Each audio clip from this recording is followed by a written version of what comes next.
Good morning. It's Wednesday morning after 10 o'clock. This is our week 5 on the BIO202 class, and typically I try to make sure that I do have a recording of these weekly meetings that we have. As you might remember, we have them both on Wednesday morning and Wednesday evening. The same session ran twice just to give you more options when to potentially attend. At the moment, what I'm doing is simply recording since it's just me on this meeting, but I want to make sure that there is a recording in case in the evening I don't get a bigger turnout. What I want to do, I want to share a screen with you, and this is the screen that follows very closely to what we had on our Tuesday morning or Tuesday afternoon face-to-face class. So during yesterday's class, what we did, we focused mainly on EKG and getting a trace produced from every student in that class. And we also had a chance to go through a little bit of the lecture material, and that is important for me because that will help us to get through the material on Thursday. So you actually have the trace that you can use for tackling that lab. On Thursday, we're also looking to work through the dissection activity of the dissection of the heart, and that's going to take a portion of our time on Thursday. I also want to make sure that we have time to finish off the EKG lab in case there's any questions that we're struggling with or wanting to make sure that we've got right. So really this Wednesday is the chance to recap what we covered in terms of the lecture material from yesterday and make sure that we finish close the loop for the remaining of the material from the chapter on the heart. So what I've done is that I've divided the topic of heart into 2 sections. We'll look at the anatomical aspect of things, and then we'll look at more of a physiological aspects of things. Of course, as you've seen often in A&P, these two are interrelated, so you can't really separate one over another, but it's just helpful to have some sort of a division point, especially since we covered part of the material on Tuesday. So that material was the anatomy part. I'm going to try to make sure that there is a timestamp available for you in case you were able to attend on Tuesday to the face-to-face class and just want to finish off the physiology side of things from this recording. So I'll add that timestamp to the description of this video so you'll be able to jump right to that portion.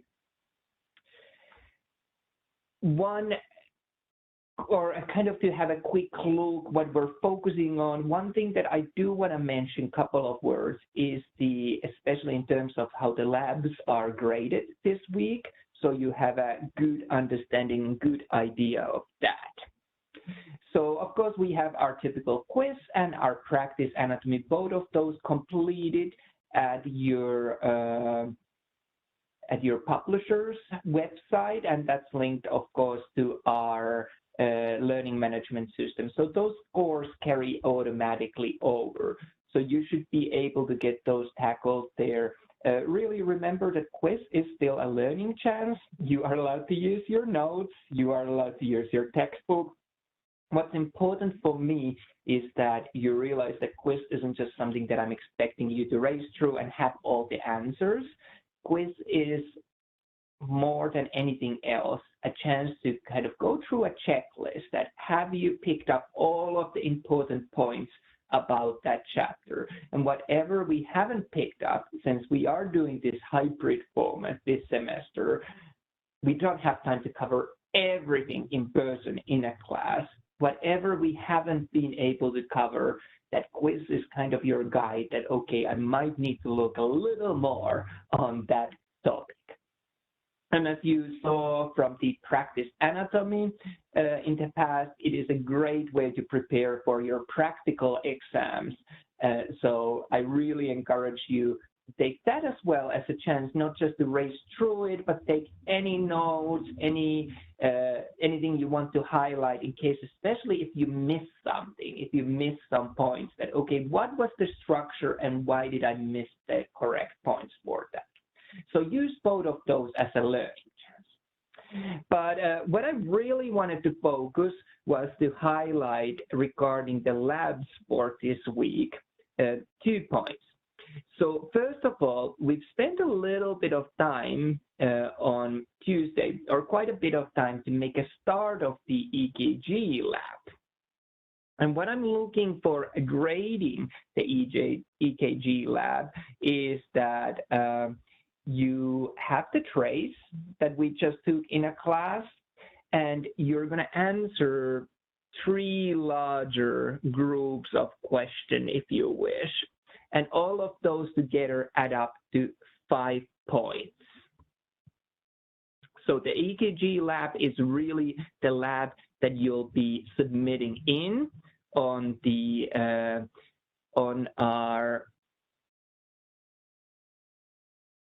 on our Canvas assignment for this week's lab.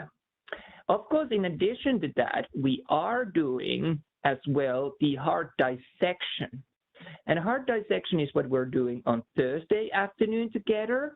And really all I'm looking from you for heart dissection is that I will go and then add the points based on how actively you were participating on the dissection activity on that day. So there's really nothing as such that I'm expecting for you to hand in to me on regards of that particular lab. It's important that you make sure that you get your attendance recorded, so make sure you sign in. And I use that to guide. At this point, I know all of you pretty well, so I'm able to easily recall who's been actively participating. And remember that if you have any reasons why you feel uncomfortable doing any dissections, participation doesn't mean that you have to be hands-on doing the activity. Be part of your team, part of your group, working in a class. And what matters to me most is that you're able to contribute in one way or another. You can take a role of a note taker, or going through the instructions with the person or persons who are actually doing the actual dissection, or you can document the findings, whatever you wish, but participation can take many different shapes and forms. And I do really encourage you, as you saw on our session on Tuesday, to also work as a group, even if the groups have changed a little bit, since as we get further to the semester, there's always some changes, not major changes, but tiny changes in the composition of the class. If you feel that you would like to be part of a bigger of a group, lab team, and you would be otherwise working alone, I really encourage you to consider if you want to join another team. Of course, you're welcome to work by yourself as well. So I think that all brings us to where I wanted to start today. And what we are talking this week, and what pretty much all of the lecture content focuses on, is the heart, as I said. And I think that heart is one of the most amazing and fascinating organs that you can run into. I actually built a career out of focusing on the cardiac research, and especially on the coronary vessels and survival prognosis based on the level of severity of issues that relate to the coronary arteries. So it's something that's very near and dear to me. But the other reason why I think that it's important that we really realize how important of an organ heart is, that if we think of heart starts to beat around 2 weeks after fertilization, so very early on the prenatal development, the heart is already there. It's taking the anatomical shape that's close to the final outcome, and it is also starting to function early on. So really heart is one of the hardest working organs, if you might say that way, in the body. It never really gets to take time off, to rest, if you think. Heartbeat is a continuous part of our life, and only time when it really stops is at the death. So if we do some math, because I always like to put things a little bit in a numeric form and quantifying things, these numbers are a little varied. It depends. There's a little bit of individual variation, but it gives us a good idea of the scale of things. In a typical individual, in a single day, heart ends up pumping about 7,000 liters of blood in a single day. When I did some further calculations, I ended up with a number of 2.5 billion beats during one's lifetime for the heart. That is a huge number of beats. So really heart is hard-working organ. Of course, the other thing that I do want to just quickly share with you, just so that we remember that, is that many animals have different solutions when it comes to the heart and cardiovascular system. So human cardiovascular system is going to be this closed loop model where we have the heart, and we can actually think of almost as having two different circulatory loops that we have. But all of this is closed. And human heart, in addition, has 4 chambers that we can divide the heart into. Well, that's not the case with all animals, all species. We see some very clever solutions. For example, in case of the cockroaches, I keep some of those for lab activities. We end up having multiple heart chambers located one after another, not in this 2x2 format that we see in the human heart. So just something to put there on the horizon. Human heart being a closed loop system and also being a one-way system. So blood can travel within the human heart and in the human cardiovascular system at large only to one direction. So that's something that's going to be very important, and we will talk about valves, for example, in how they facilitate this characteristic of the heart. But before I get too far, I wanted to just remind ourselves about the different muscle tissue types, that we've talked about before. And of course, we will find that heart muscle, cardiac muscle, is only found within the heart. So this is the only place where we end up finding this specific type of muscle tissue. And I have some rather nice microscopic images there on the left side of the screen. But just as to recap really quickly what a cardiac muscle cell looks like, you remember that these cells were branched, unlike the other muscle cells that we saw. So what I've drawn here is a cell that has actually 4 branches. It could be any varied number. It wouldn't have to be 4. This is just what I ended up picking. So this particular cardiac muscle cell is branching to 4 different locations. The other thing that we end up noticing in the cardiac muscle cells is that they have one central nucleus in those. So we talked about the importance of having a nucleus in a cell.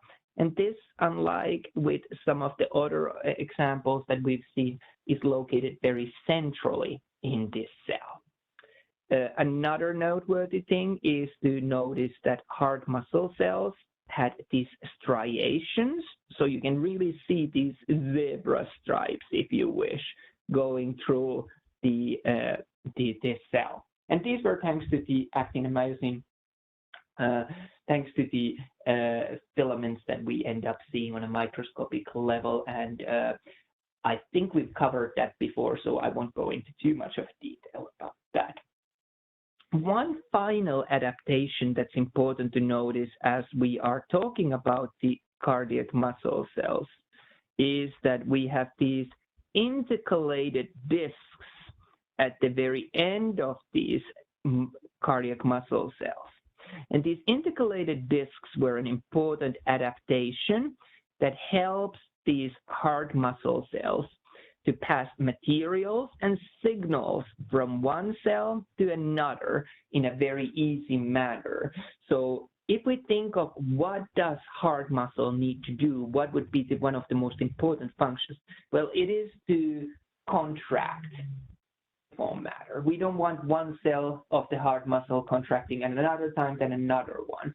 So we want it to work as a large whole. And that working as a one bigger construction is largely facilitated by for example, by this adaptation of having these intercalated discs. So there is a really close communication from one cardiac cell to another. So that's all should be familiar. It should be revision. It should be something that you already know from the past, just kind of to remind ourselves of what type of a muscle tissue we'll be talking today. The other noteworthy thing when it comes to the heart and cardiac muscle cells is, of course, the rich amount of the mitochondria that we end up finding within these cells.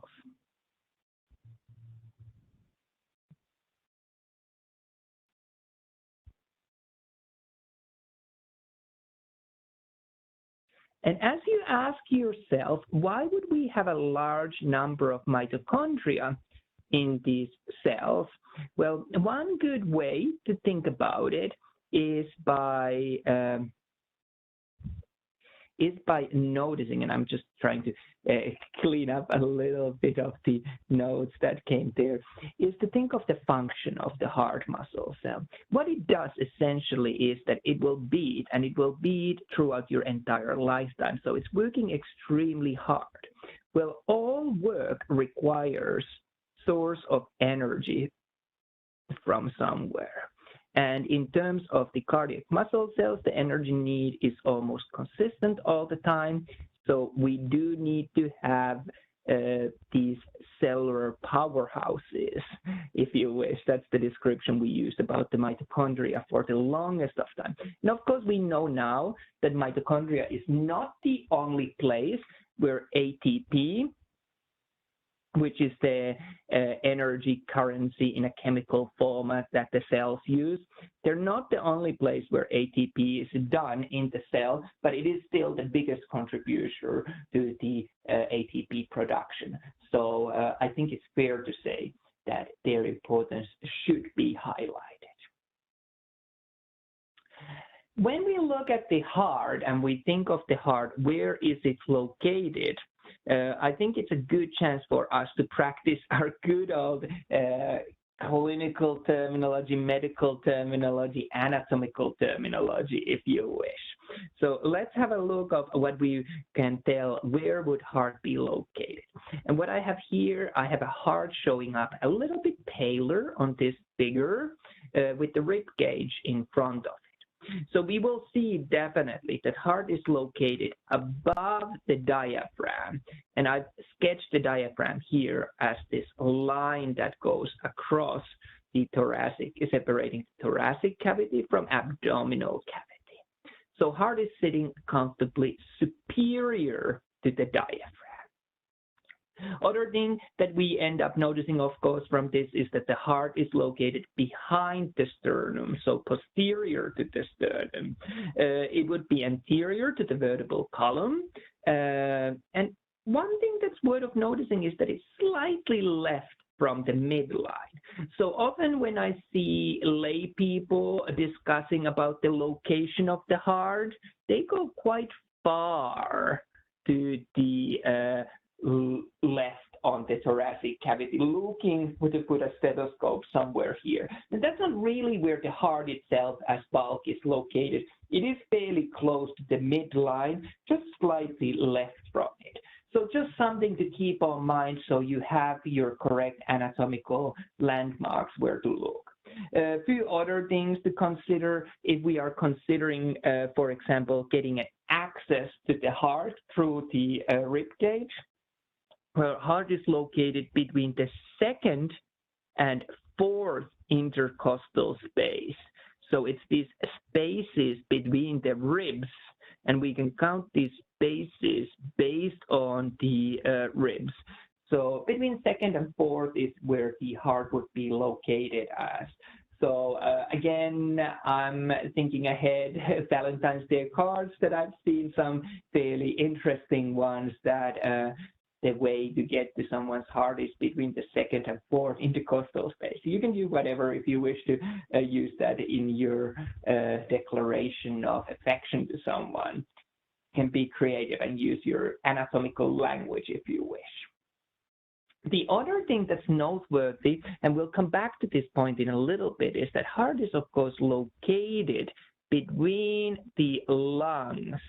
So the lungs really surround the heart, and that will have important consequences when we look at, for example, how are we able to make sure that the heart is still able to move, it doesn't get too constricted there.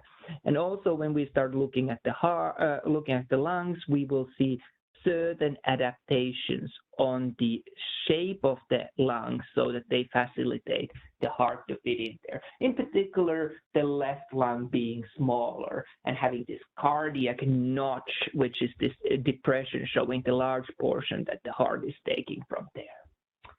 But let's not get ahead of ourselves on that. A couple of other things that I want to highlight when we talk about the heart. A term apex is something that we don't just dedicate for the heart, but we talk about apex in many contexts of many organs. Apex is this sharp tip or sharp end of a structure. And in case of a heart, it would be located here inferiorly, pointing a little bit to the left and pointing anteriorly as well. So what I've done here on this picture on the right-hand side is that I have sketched the heart and then added only the left ventricle, which we can see to have this large, thick muscular wall, and right ventricle, which has a thinner muscle wall. But really what's important to notice is that heart is largely cone-shaped if we want to simplify things when we describe the heart. And the cone's tip now would be this apex that we've been talking about. And you might wonder that why does that really matter? Well, that comes down to the fact that actually, when we use our directional terminology in relation to the entire body, that works out pretty well. But heart is located kind of awkwardly here within the chest cavity.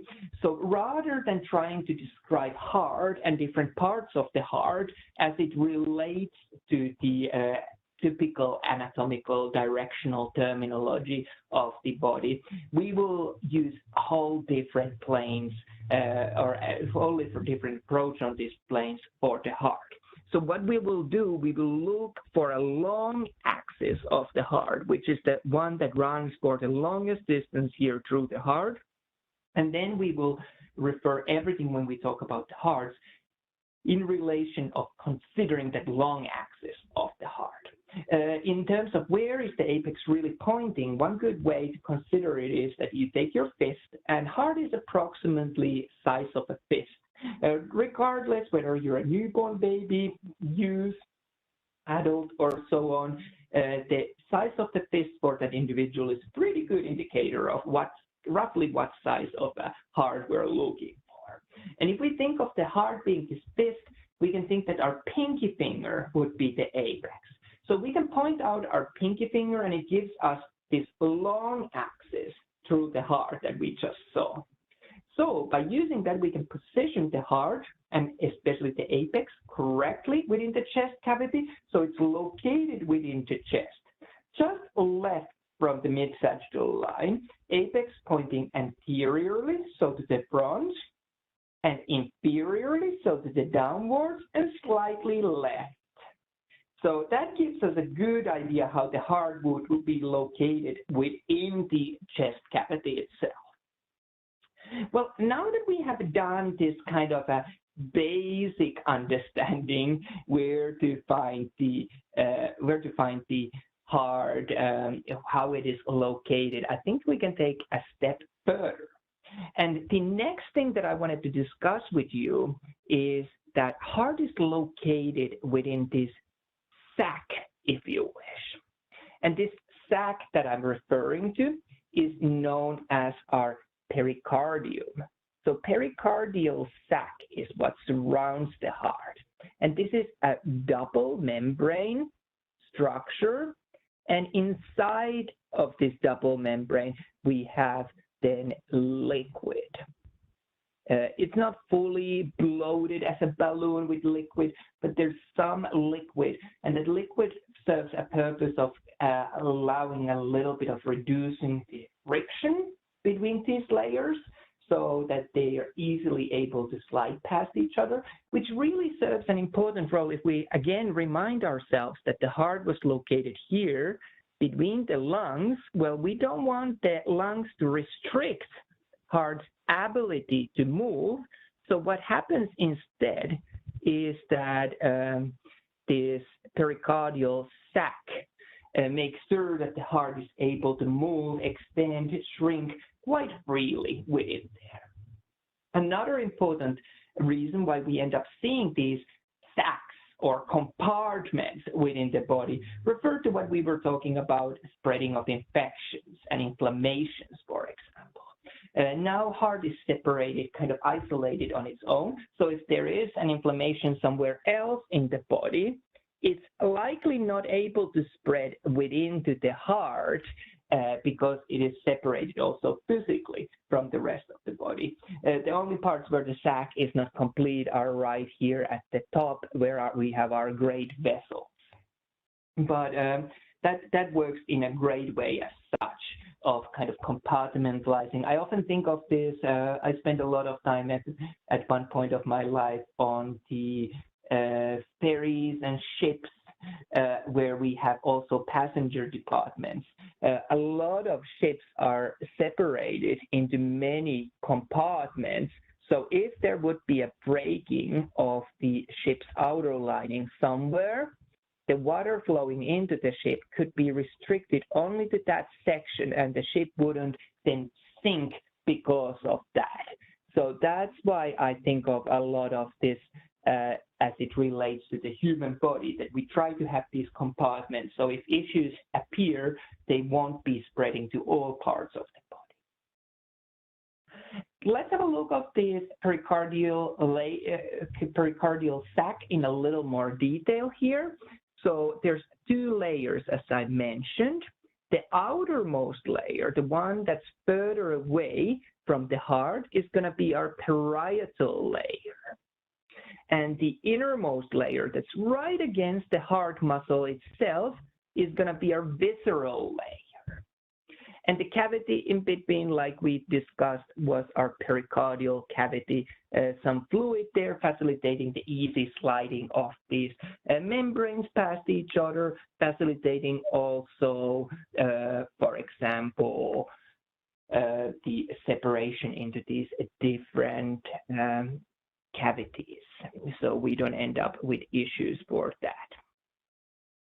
So those would be some of the terms that might be useful for you to know and be able to recognize if they come up: the parietal layer and visceral layer, and in between the pericardial cavity. This figure has something else that's also super important, and I do realize that the font is probably not quite as visible as I had hoped it to be. So I want to highlight it. So we're looking at the heart wall here, and we discussed how cardiac muscle tissue made up the heart wall. And there's 3 different layers of the heart wall that I want us to notice. So we have epicardium, which is the outermost layer of the heart wall. One way to think of this term, if you are interested in geography, for example, is to think of the term epicenter. So this is not going to be in your exam, but hopefully it will help you to remember the term epicardium. So think of the globe as, again, as we've discussed before, and very rarely earthquakes actually happen on the surface of the earth. They actually happen more typically further inside towards the core of the earth, not all the way in, but some way in. And when we have an earthquake somewhere within the earth, the spot that's closest to that spot, right at the surface of the earth, is known as epicenter.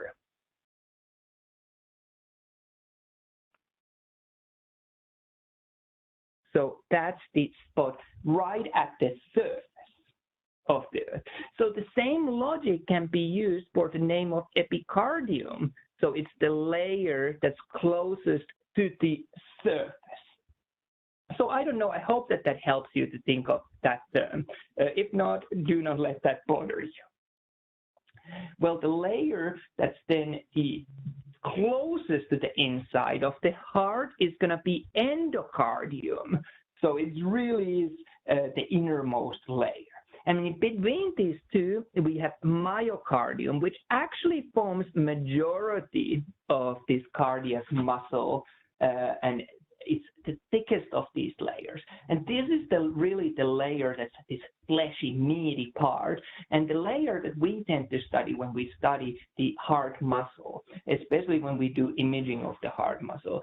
Because heart is never still, you can't quite, if you use an imaging method that requires some time for the image acquisition, it's hard to get epicardium and endocardium totally stable, so there wouldn't be error introduced to the image from those parts. But myocardium at large tends to stay fairly better, and we can correct those images a lot better, so we can really get a proper picture of it. So it's the myocardium that my research has focused on, and myocardial properties.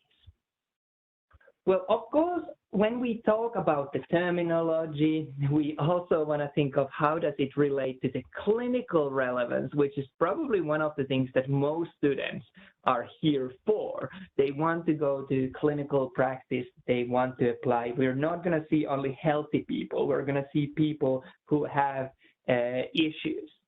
So you remember that whenever in medical terminology we had itis, that referred to an inflammation of something.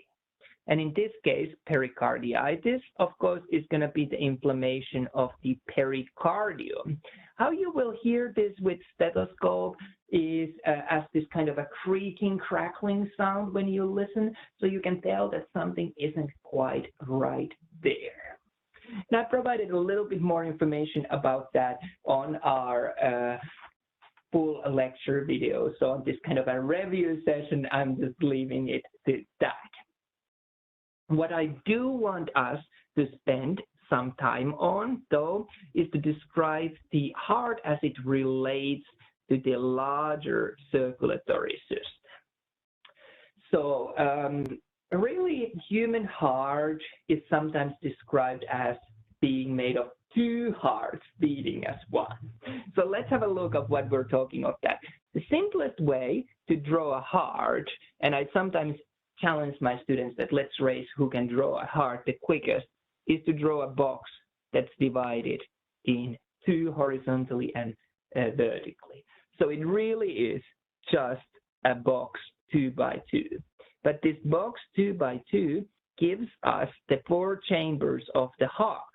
And when we superimpose it to this more anatomically accurate drawing, what we'll end up seeing, what I think is really cool, is that the right side of the heart really carries the blood that's deoxygenated.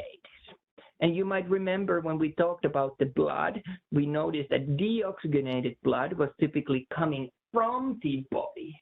So from all the tissues where the oxygen had been used, now this blood is low in oxygen. So the oxygen concentrations are low, coming from tissues. Well, interestingly, it arrives always to the right side of the heart, and from there, it gets pumped to the lungs.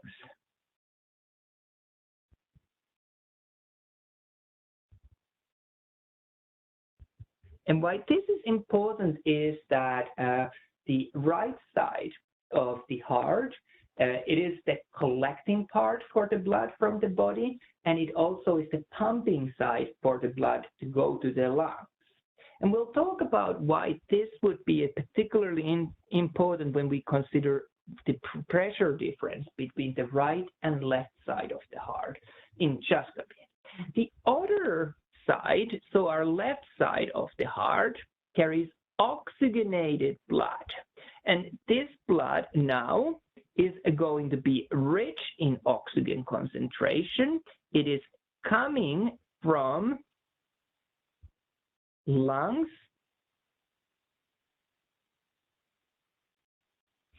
and it is going to tissues all around the body. So this is the one that's bright red in color, whereas the deoxygenated blood was a little darker, not quite blue, but we tend to use blue in our textbooks just to oversimplify things a little bit. So really there is two pumps, if you wish, and these pumps pump a very different kind of blood. And they also have a different role where the blood needs to go. So I just wanted to share that with you, put it on your horizon so you're good when we move ahead on the discussion. If anyone's colorblind, please let me know. I can then use rather than colored lines, I can use some sort of a texture on those lines just to make it a little clearer. Well, there's two loops, really, two circuits where the blood goes into the body. And we're going to start first with the pulmonary circuit. So pulmonary refers, of course, to the lungs. So first, this deoxygenated blood from here, from our right side of the heart, gets pumped to the lungs. And what lungs do, now this oxygen poor blood gets reoxygenated. So it adds the oxygen to that blood, takes away carbon dioxide, and this blood returns back to the heart, but this time on the left-hand side of the heart. So it returns there rich in oxygen, as oxygenated blood. So that's the first loop that we see for the blood in our body. This loop is typically a little shorter in the distance, but it serves a very important purpose. The second loop that we see is going to be our systemic circuit. Systemic circuit receives the blood from our left side of the heart. This blood is rich in oxygen. It travels to all parts of the body where tissues receive the oxygen from this blood, and then this blood returns back to the heart on our right side, low in oxygen, now that the oxygen has been taken. So that's the second loop. So you really can see how there are these two sets of pumps and two sets of loops that the cardiovascular system serves in a human body. Well, let's think of what sort of consequences this difference in these two loops would have for the pressures that we see in the heart. Well, I mentioned that this pulmonary circuit is going to be shorter of a distance. So the distance from the heart to the lungs is really not physically very long. So we don't want to pump the blood too strong to these blood vessels, because otherwise the tiniest blood vessels here within the lungs would end up being damaged, exploded. You would have leaking of the blood to your lungs. That would not be great. So we tend to have a relatively low blood pressure on this pulmonary circuit of your cardiovascular system. However, the systemic circuit covers all other parts of the body. So anything from carrying blood to the head, neck, to all the way to the very ends of the lower limbs, upper limbs, and everything in between. So this is a larger loop, this systemic circuit, to serve.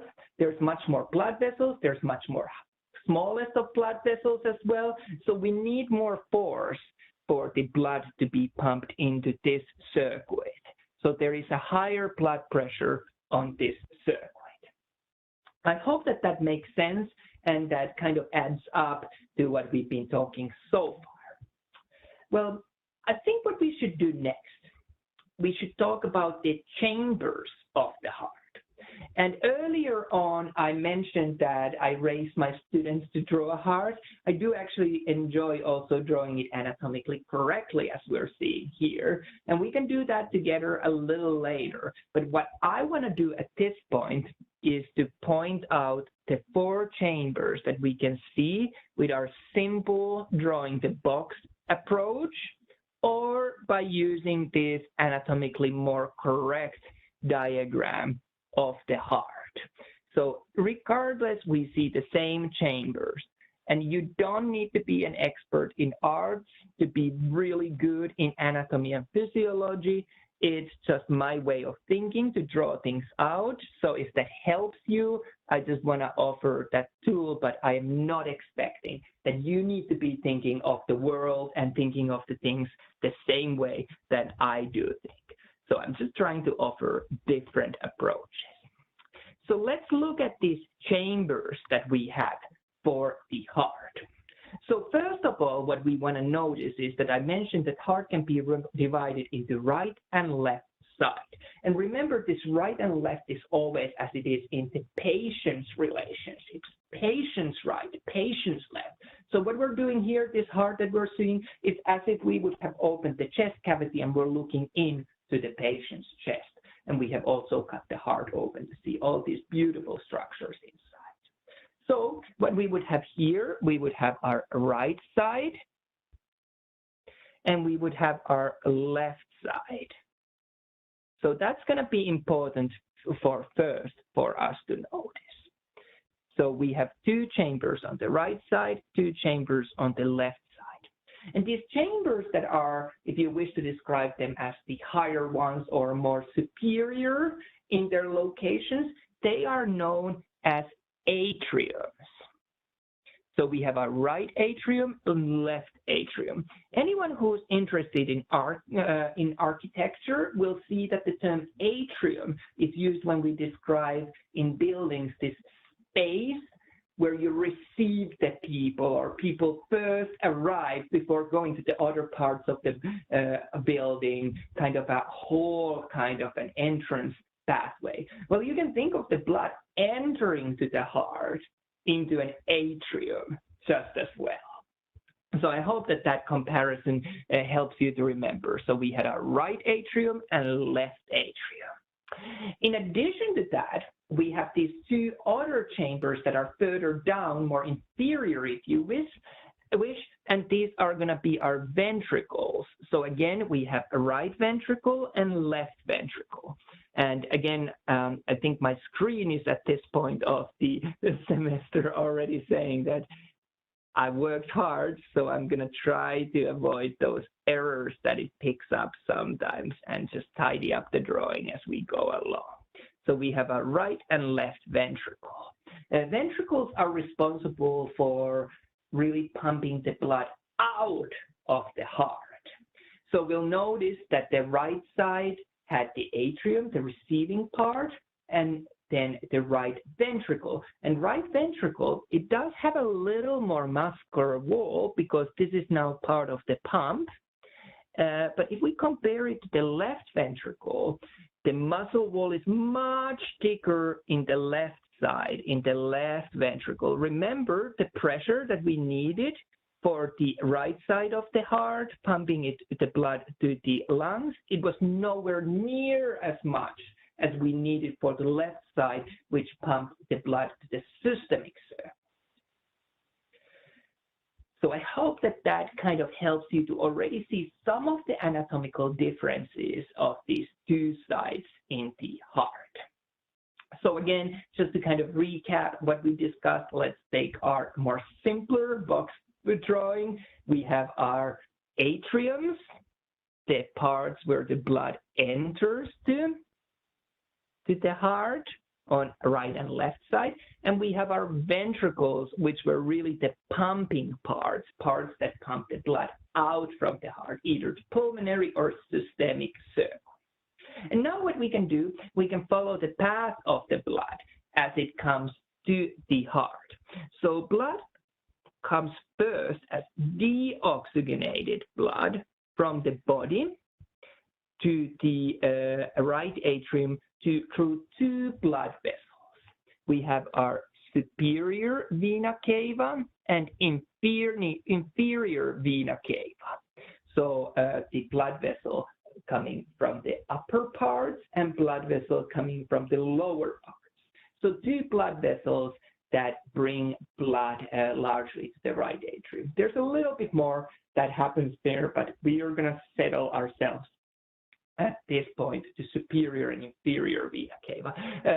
For anyone who's interested, we also have blood returning from the coronary circulation to the right atrium, so there's an opening for that, and we can have a look at that a little bit more when we discuss about the practical anatomy practice of this chapter.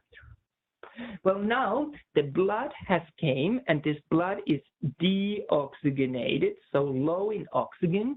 It has built up to the right atrium, and next it's going to move on to the right ventricle. You remember ventricle's function was to pump the blood out of the heart.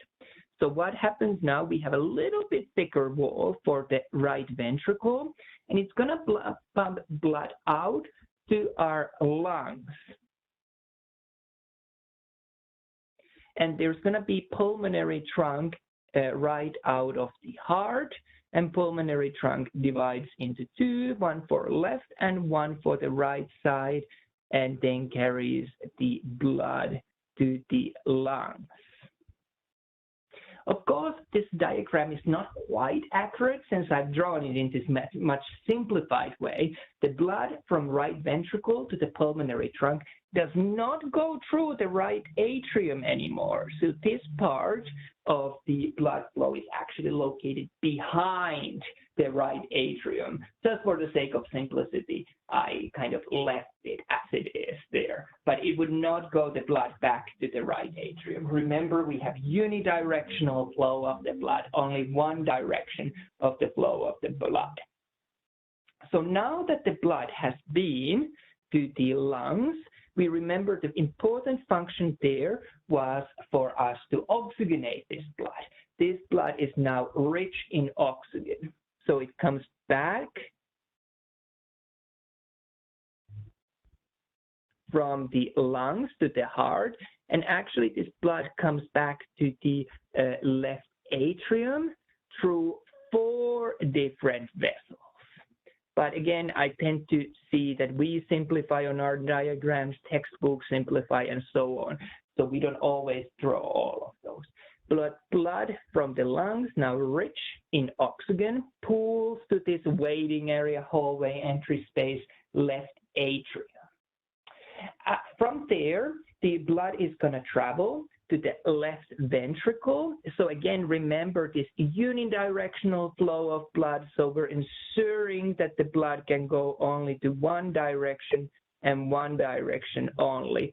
And what we noticed is that the left ventricle had much thicker muscle wall than any of these other chambers that we've seen so far. And that was because now the blood is going to be pumped out from the left ventricle, first to our aorta, and then to the systemic circulation.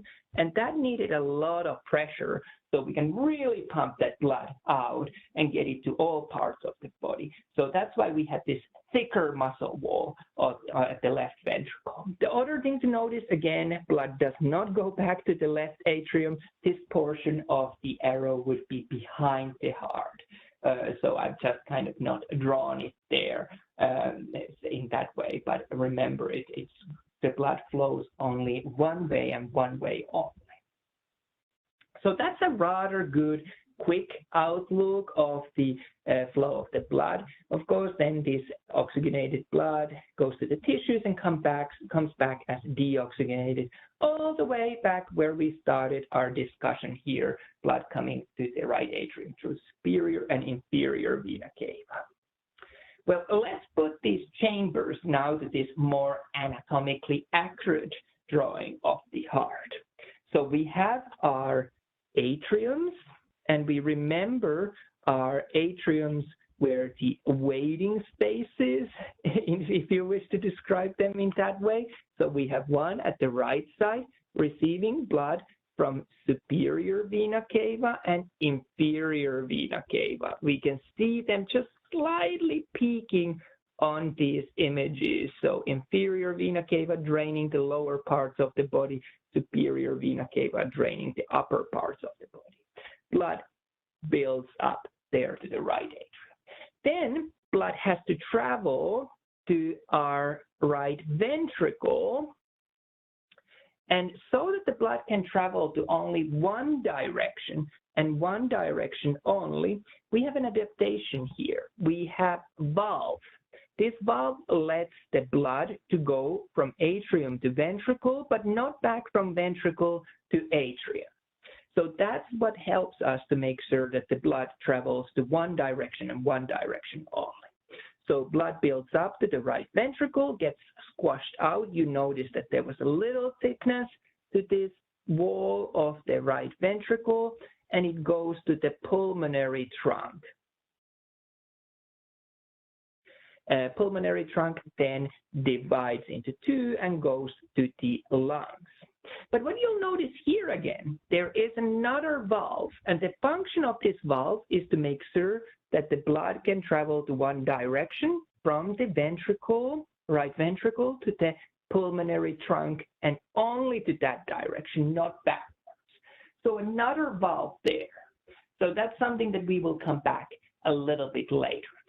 Well, now the blood came back from the lungs, and it was now reoxygenated, rich in oxygen. It builds up to the left atrium. There's actually 4 vessels that bring the blood back to the left atrium. Blood builds up there and has to go through another valve. This valve separates the left atrium from left ventricle. And again, remember the function of these valves is to make sure that blood can travel to one direction and one direction only, so that the unidirectional flow of the blood is facilitated in a human heart.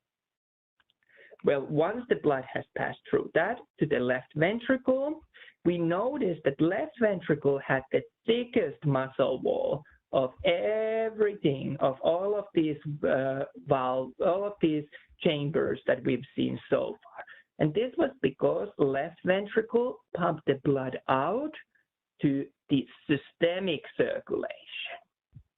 Well, systemic circulation is a larger of a set of vessels, so we need more force there. So that's why it makes sense that we have a thicker wall for the left ventricle to do this huge constriction work. Another thing that we'll notice, there is another valve here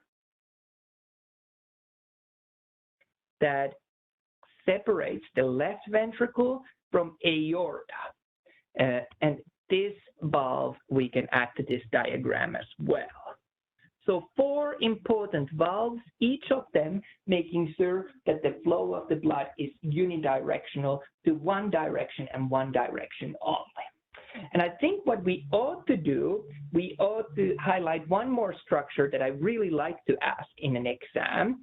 And why I like to ask will become more apparent a little later on this session that we have.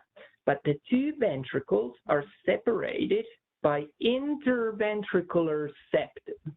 If you think, we see the fact that there's two ventricles, so it's located between them, so it's interventricular. If you have intercity train, for example, it travels between cities. So inter part referring that it's between the two ventricles. And septum is always some sort of a wall that separates two anatomical structures. So I like to ask students to be able to identify the interventricular septum of the heart. So it's just something to be aware of. Now what we're going to do, we're going to look at these different kinds of valves that we just had a look of. And we're going to start following in the order of following the flow of blood. And we're going to start with the right AV valve. So AV stands for atrioventricular. And we have one on the right side. You remember separating the right atria from right ventricle. Similarly, on the left side, we have left AV valve separating the left atria from left ventricle. So that's why we just abbreviate them as AV valves. But if you're in a spot test, if you're in a practical exam, be sure to specify whether it's the right or left AV valve that you're talking about.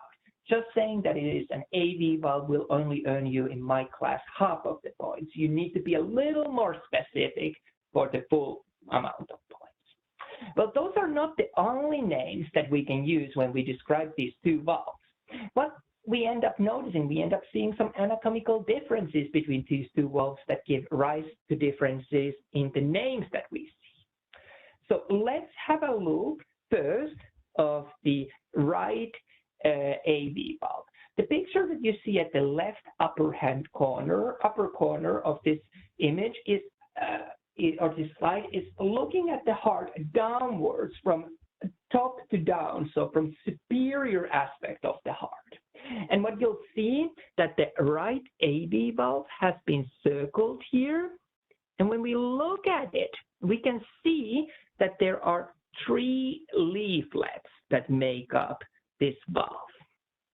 So by having these 3 leaflets, that gives us an explanation for the second name that we sometimes see being used about this valve, which is tricuspid valve. Cusp is really this leaflet, and there's 3 of them. So you might end up seeing that being used as well. Let's look at the left AV valve a little bit. On the left AV valve, we have similar anatomical difference that we can see sometimes being used to describe it. So that would be this one on this diagram. And the left AV valve is made of 2 leaflets. So it's sometimes described as bicuspid valve. And that refers to the number of the leaflets, which was 2. Another name that we sometimes see being used to describe this left AV valve or bicuspid valve can be also mitral valve. So any of those 3 would be a potential name to describe this valve. And in an exam, we typically like to make sure that you know all of those 3. If it is a spot test or practical exam, as long as you use one correct one, I'm totally happy.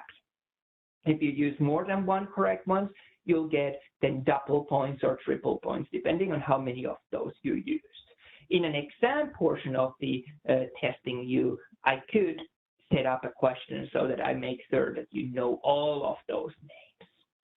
So just something to keep in mind that might help you when you're revising. So those were our 2 first valves separating the atria and ventricle. Let's have a look at what other valves we have. So we also have valves that separate the heart from their circuit part. And let's start here where we see the right ventricle being separated from the pulmonary trunk. So pulmonary trunk is the first part coming out of the heart, then dividing into two branches, one for the right and one for the left lung. So that's a term that we use. We simply look at the structure after this valve to name this particular valve, and this would be the pulmonary valve. Another valve that is going to be important this time on the left-hand side of the heart, so coming from the left ventricle and heading to aorta, we have a valve, and this valve is going to be called aortic valve, since it separates the heart from the aorta. So just to be able to name those, think of the structure that's located right after them. But those are not the only terms that we can use to describe these valves. Both of these can be described as being semilunar valves. And this refers to the fact that they're kind of shaped to be half moon shaped, if you wish. So semilunar is the other term, and that can be used to describe either pulmonary or aortic valve. So if we talk about semilunar valves as a whole, it means that we're talking of both of these at the same time. And this will become something that we'll pay attention when we listen, for example, of the heart sounds. What else would we want to know? Well, there are all of our valves listed. Remember, they have two different names, and we can again end up with this diagram of the box. But what I really want to do is to discuss with you that sometimes we have issues with these heart valves. And two scenarios that come to mind in particular are incompetent valve and valvular stenosis. So in the first one, we have the valves failing to close properly. So these valves don't really close as they should be. And as a result of this failure of proper closure, some of the blood gets pumped back and forth. So it doesn't go to only one direction as it should, thanks to these valves. But because they don't close correctly, some of this blood gets to go also back. And this would be very inefficient. Your heart would be pumping a lot, but the blood would not be moving as much. So this would be a problem. The other scenario that we can have is valvular stenosis, where the valves are stiffened so they don't fully open ever completely. And for that reason, pump so much harder to get the blood through these valves. So we're really having a heart working much more harder because of this narrowing of the valves. They don't open properly. And as a result, heart needs to put in more force to pump this blood. Well, this can then lead into heart muscle thickening. So thick heart muscle is not always good news. It can be a sign that we have an issue there. How we can replace the heart valves that we have issues, there's few different ways. We can use a mechanical valve. These are, of course, very sterile. The problem with them is that anything that's mechanical can always also fail. As we all have seen with our mobile phones, computers, everything has a life cycle. Eventually, things just break. The other problem with mechanical valves is that they don't grow as your body changes. So if you put them on a very young individual, you would have to go back and change it so that it's appropriate to the changes on the size. So that would be a problem. We can use also valves from other animals. So pig valves are very common that we can use. So we can implant a valve. If you don't have a functional valve, we can replace that with another valve from another animal and put it into you. The benefit of these is that they do tend to be able to respond better to the changes in your size, growth, and so on. Of course, we don't have to go just for other animals. We can also go for humans. So catheters, donating heart valves is another thing we can see that sometimes some animals or some individuals are willing to donate once they are dead, their parts of their body for other individuals who could benefit from those. So donating heart valves is one of those things that can be done. Of course, it's easier when it's from same species to same species. But going back to what we had a look of the blood types and rejection of something that's not part of your own body, that might be something to keep in mind, that there can be rejection issues as well. And we'll discuss that later on this course in another chapter when we talk about the immunology. Let's have a look of the surface anatomy of the heart a little bit before we've talked a little bit about the internal anatomy, but I think it'd be nice to have an understanding and appreciation of also surface of the heart. So we're going to take a moment to discuss that. And there's 3 depressions on the surface that I really want to highlight. And the first one of these is going to be our coronary sulcus, also sometimes described as atrioventricular groove. So atrioventricular groove or coronary sulcus separates the atria of the heart from the ventricle of the heart. And remember, we had, of course, right and left atria and ventricle. So this coronary sulcus just separates the atria and ventricles. So that's where the name of the atrioventricular groove comes. These grooves are going to be important in a bit when we discuss about the circulation of the heart itself. So that's why we're learning them as anatomical landmarks.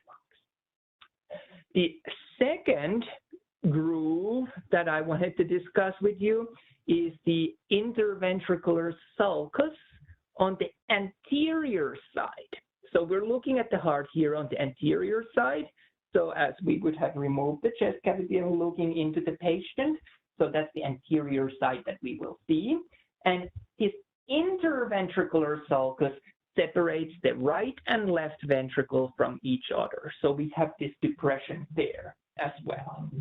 So that's another one to notice. We have same thing going on also on the posterior side. So we have posterior interventricular sulcus at the back side of the heart. And you might want to notice that as well. That might be something that's worth of noting. So those 3 depressions on the surface of the heart are going to become very important for us as we move on to discussing the fact that heart itself is made of muscle, is made of tissues, is made of cells that all require a constant supply of oxygen and nutrients. And since heart never gets to rest, all of these tissues, all of these cells as well are constantly working. So they need a constant supply of blood to them. So these are the 3 blood vessels that I told you that I feel the carrier of studying of. So we're going to look through those.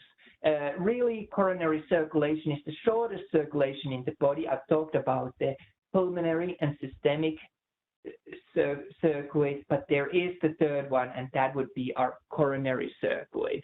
But we don't really go all out typically talking about it. But I think it's important that you have at least an appreciation that such a thing exists.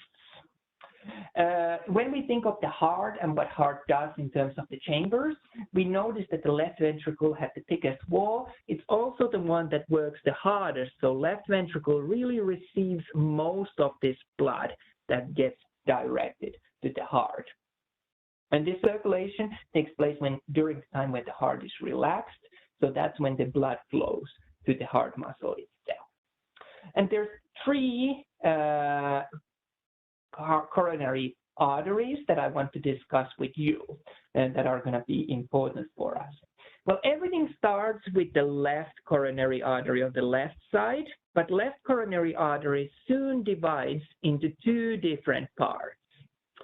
First of all, on this diagram earlier on, we saw the anterior interventricular sulcus. So it was this part that separated the two ventricles on the anterior side.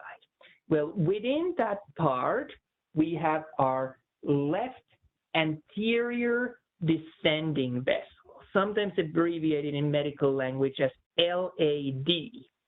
Your textbook prefers to use a term anterior interventricular artery for that. And that is what we're going to try to stick with. I'm going to try to adjust myself not to use the medical shorthand. Let's use the terms that your textbook uses. But you'll notice that that runs on that anterior interventricular sulcus, the anterior interventricular artery.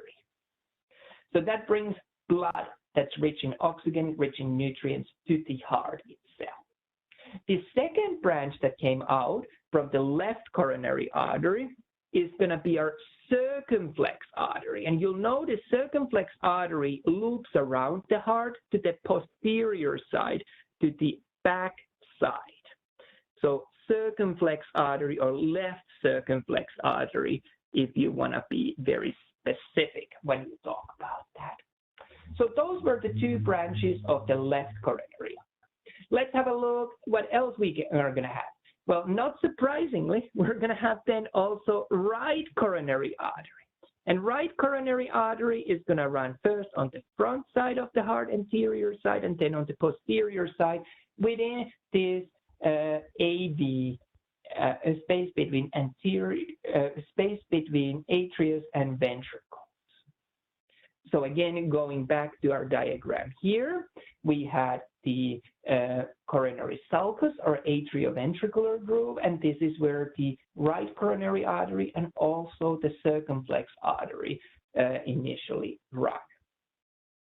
So those are the three blood vessels that I wanted to make sure that you know as it comes to the arteries of the heart, that you're very comfortable and very familiar. And of course, we do have veins draining the blood from the heart as well. And I'll let you familiarize yourselves with those from your own notes. What I'm going to do at this point, I'm just going to take a really minute break, pause the recording, and we'll come back and we're going to wrap up by discussing the physiology of the heart. So stay tuned, we'll be right back.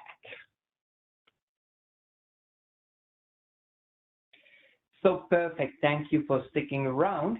And what we're gonna do next, we're gonna continue our journey discussing the heart, but we're gonna now move on to discuss a little bit more of the physiological aspects of the heart.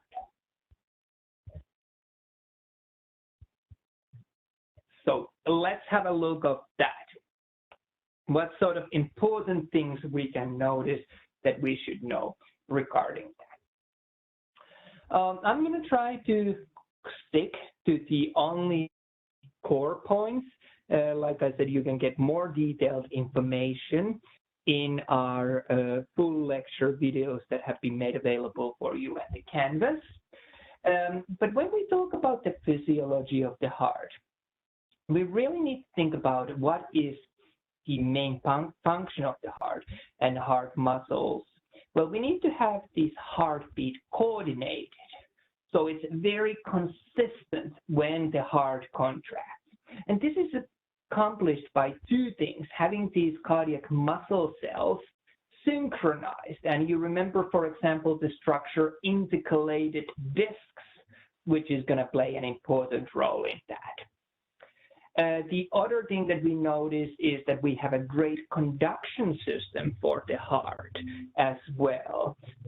So heart is able to, the messages, the electrical impulses are conducted within the heart in a very elegant and a very effective manner.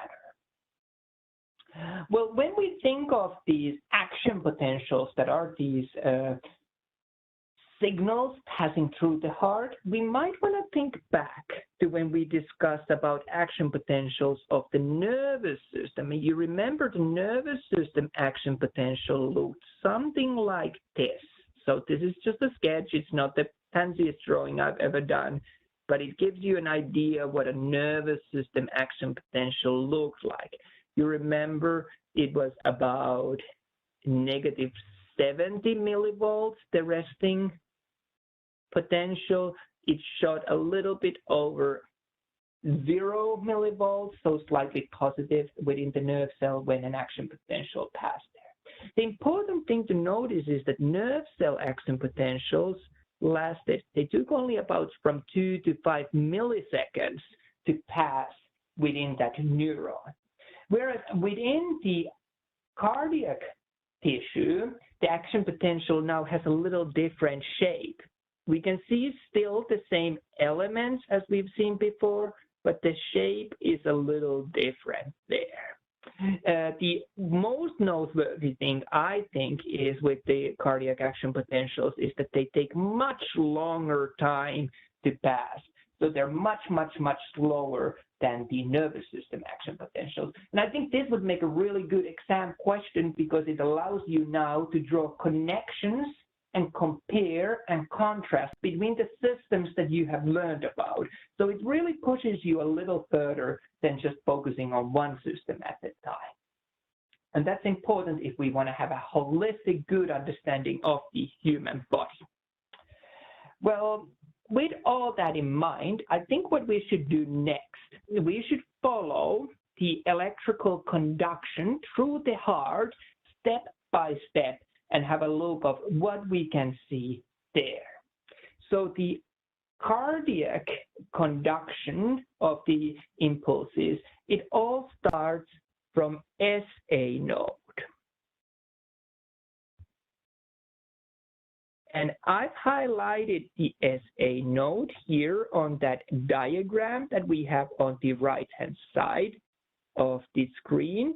And SA stands for sinoatrial. So that gives us a clue that this node, which we can think of almost like as a pacemaker of the heart, that starts within the more superior portion of the atria, and in particular right atria.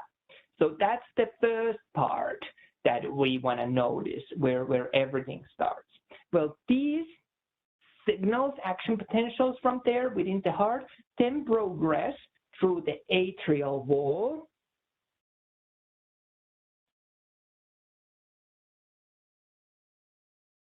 And this is going to be on both sides, both on the right and left atria. The electrical impulses propagate through and trigger a response in the muscle wall of these chambers. So that's the second step on this story of propagation of the impulses of the heart. Now we reach a structure known as AV node. And again, the AV is not going to be a surprise to you. You've seen that abbreviation being used before. And that's going to be, of course, standing for our atrioventricular. So AV node is located between atria and ventricle, in particular on the right-hand side. And you can think of it a little bit as a relay station. So this electrical impulse is paused for a moment here. And the reason for pausing that is that we want the atrium contract first, and then the ventricle contract as at the same time atria relax. So heart really doesn't constrict all at once. It kind of goes first atria, then ventricle, atria, ventricle, atria, ventricle. So there's always somewhere for the blood to go to. So that's why we need to have this relay or delay station that we're able to give that moment for the blood to fully flow from one chamber to another. Well, the next part of the conduction system would be our bundle branch.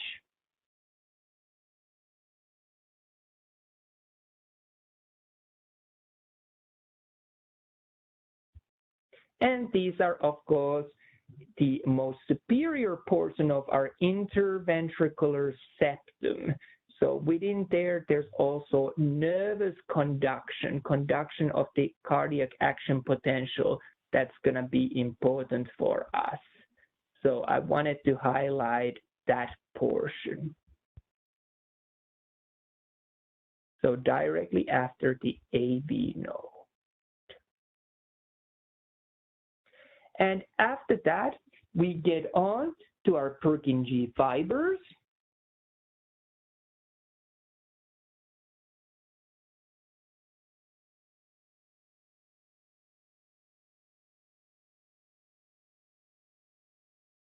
And Purkinje fibers form the remaining part of the interventricular septum at the end, dividing to the right and left side.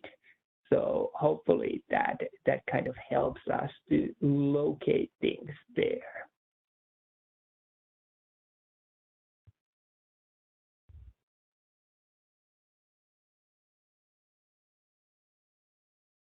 Well, after that, the last step on this progress is for the cardiac action potentials to spread through the ventricular walls.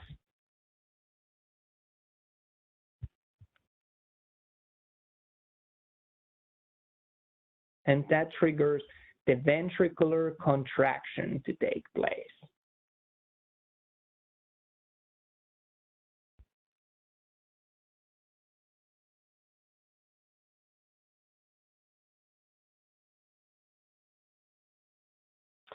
So that is the propagation of the electrical impulses through the heart. That brings us nicely, when we have reviewed that, to an important clinical concept of what happens if there's issues with this conduction of electrical impulses. And we're seeing a very useful machine also on this slide, often abbreviated as AED, Automated External Defibrillator. So what we can do, this is really the one time when you can save someone's life, in first aid especially. Doing chest compressions, rescue breaths, giving mouth to mouth, all that is useful, but that rarely is enough to bring someone back. What we can do, we can use automated external defibrillator when there is issues with the conduction of impulses on the heart. There is still some sort of a rhythm, but that rhythm is uncoordinated. It's rapid, irregular contraction. So we talk about your heart having gone into fibrillation. Well, we can use AED to deliver a strong electrical shock or series of shocks, trying to trigger that heart back to the proper rhythm of contractions. So that's where this becomes really important. But it is that there needs to be some sort of contraction happening. If there's absolutely nothing, AED cannot work and do its job. If we have individuals who have this happening commonly, we can also implant an internal pacemaker to an individual. So this is not AED as such, it's a device that's implanted inside your body. It has these metal wires that wrap around your heart to deliver that shock, to initiate again the proper contraction sequence of the heart. Quite interestingly, I've shared with you in the past that I spent a major portion of my life working with postmortems, cadaveric work, and we do end up removing these from catheters, and these can even be reused. So we can use the pacemakers again, and they can help to save more lives. So removing them is usually quite a laborsome process. There's metal wire that wraps around the heart. There's a significant amount of scarring as a result of that. So it's not the easiest job to get it out from there, but it can be done, and it is being done. All of these, of course, have a serial number. We're able to track exactly where, how, why any pacemaker was implanted and where it goes to. Well, this brings us to talk about something. We talked about these electrical currents of the heart, and we're actually able to measure these. And this is what you started to do on your this week's lab.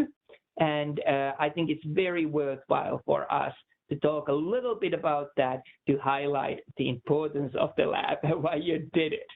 So what we do with electrocardiography is that we produce an electrocardiogram, which is basically a measuring of all of these electrical currents within your body, within the heart. And from these graphs, we can really well tell quite a lot about condition of your heart. Is it functioning the way it should be? If there's damage, where is the damage likely to be? So that's why we use a bunch of different LEDs across your chest that we can really locate where would they should be if there is issue. This is a very, very revealing, very efficient tool. So that's why I wanted you guys to get a chance to record your own ECG or EKG, whichever abbreviation you choose to use. And what I want to do with you in preparation also for your lab activity is that we're going to look at a single heartbeat of from this EKG. And we're going to look what sort of elements we should always see on these traces. So really make a start of reading the information from these. And here I've sketched a little shorter than a 1 second long trace.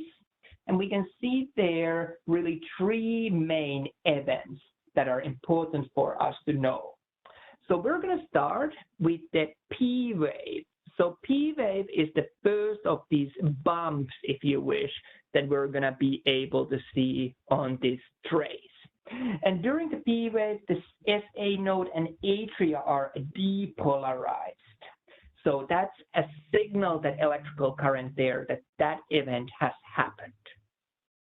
The next set of events is actually often abbreviated as QRS complex, because there's these 3 really closely packed movements on this trace that take place. The Q first depression, then R elevation, and S further depression on this trace. And during the QRS complex, your ventricles become depolarized and your atria repolarized. So this tells us that these events are happening. And the final stage of this trace that I wanted to discuss is going to be our T wave. And during T wave, the ventricles repolarize again. So really a set of events that are worth of noticing and important for us to notice.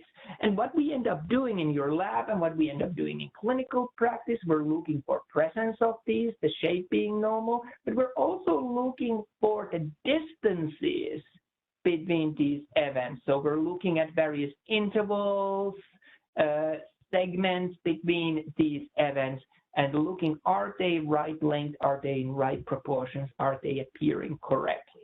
And that's the information that I mentioned earlier on that we're able to extract from this very simple but very effective test. So what I want to talk next, just briefly, is some of the terminology that's really important for us when we talk about the physiology of the heart. So we're going to start with the term systole. Systole refers to the period of contraction in the heart. So in this case, the heart is getting smaller, or the chamber that's in systole is being contracted. It's as small as it can be. And this results the blood flowing out from this structure. So during systole, we're squeezing the blood out.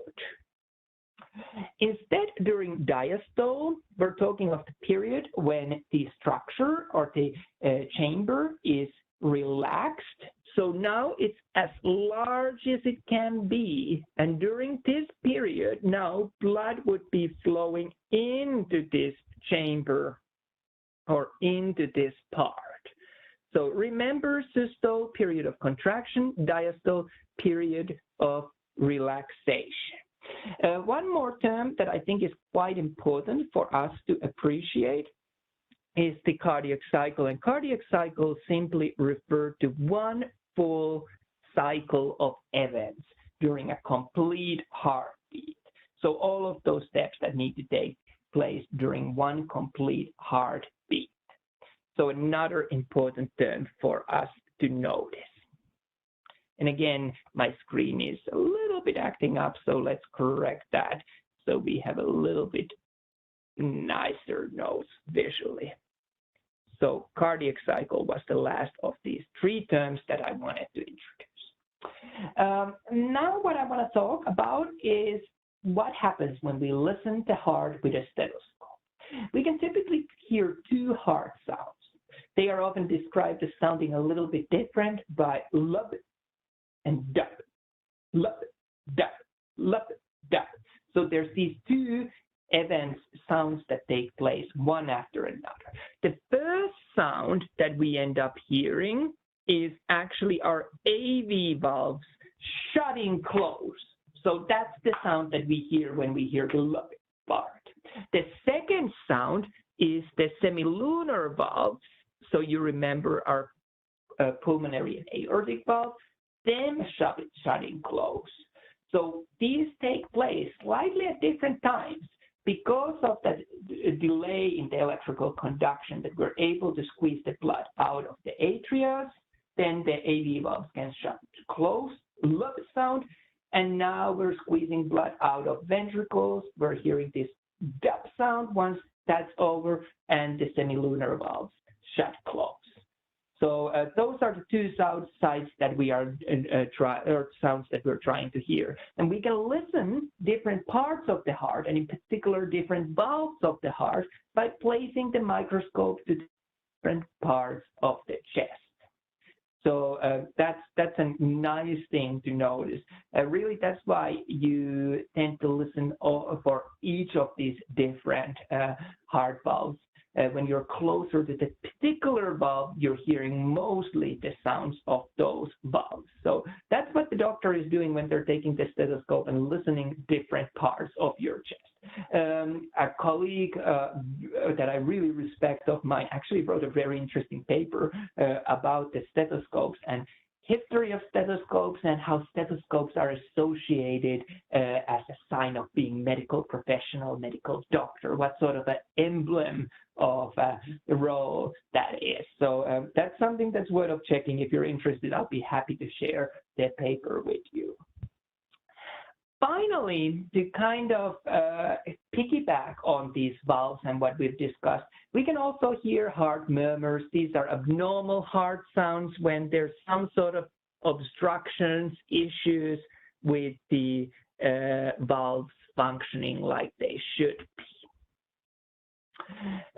These could be a few different kinds. They can be incompetent, insufficient valves or stenotic valves. We've kind of talked about these already a little bit earlier on. But again, so much information that we can accomplish about the heart without even really having to dig in, just simply by listening. And the other tool that we had was looking at these electrical conduction traces. I want to wrap up this session by discussing a little bit about the volume of the blood that gets pumped out in a minute from the heart.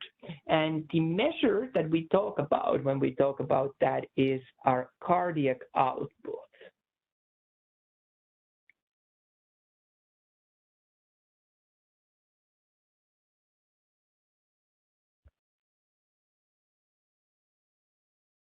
And what cardiac output does, it does tell, like I mentioned, the amount, how much blood gets pumped out of the heart in 1 minute. Well, to calculate the cardiac output, you need to take in account two factors. First of all, we want to take in account the heart rate of an individual. So simply, how many beats per minute does that individual have for the heart? How many times in a minute the heart beats? The second factor that we should probably consider is going to be the stroke volume. And by stroke volume, I'm talking about the how much blood gets pumped out of the heart in each one contraction. So if you multiply the heart rate by stroke volumes, you get the cardiac output, which was measure of the amount of blood pumped out of the heart in 1 minute. And well, I think that the logical question from you to ask, and if we were in a face-to-face class, I would expect that someone would ask, is that how much would this be typically? Well, on average, it's going to be about 5.25 liters per minute. And in gallons, I think that that's more than 1 gallon, short of 2 gallons. So that gives you an idea, about 1.5 gallons or so, if I would have to guess. Like I've mentioned, I operate on the metric system, so I have a little bit harder time doing these conversions, but that gives you an idea. So in a single minute, we actually pump rather a lot of blood out of the heart. So the cardiac output is, to me at least, seems quite a large amount. Well, then I guess that the second logical question is that's during normal conditions. How high can your cardiac output climb when you're exercising really hard, for example? And this to me is a really shocking when we think of the numbers that we can get. We can get to anywhere between 20 to 25 liters per minute. And if you think that's a huge increase to normal, so a huge amount of blood that can be pumped out. If the need comes, we're able to respond rather well. So I wanted to share that with you just to put in perspective how amazing our heart is in its ability to respond to the changes. And I think that this really sums up all of the key points that I wanted to discuss regarding this chapter. Of course, as always, I am here to help you to answer any questions you have, whether it's about content, whether it's about practical activities that I'm asking you to do. Remember, we do meet also in person and on tomorrow, on Thursday. And I also offer this same session where we review the chapter content this evening on Wednesday at 8 o'clock. I had to think about that a little bit with the number of classes that I have going on Wednesdays. So I hope that you found this review useful. I know that it's a lot to take in. At the same time, this is the condensed version, the full version of all the chapter material you will find on the lecture videos that have been uploaded to the campus. As always, I really appreciate you being part of this class. And I'm very, very excited to be working with you and looking at the EGGs a little bit more on tomorrow's face-to-face session. And I'm definitely excited to be doing the dissection activity with you. So we're really getting to see the heart and see these anatomical structures and work out how the physiology goes together by getting our hands on an actual heart. So I really, really look forward to that. I am very glad with this class. I certainly recognize how hard you are working, and I hope to have your exam 1 and practical 1 grades finalized and published by tomorrow when we meet in person. So again, thank you for being part of this class. Thank you for joining me on this recording, and have a very good rest of the day.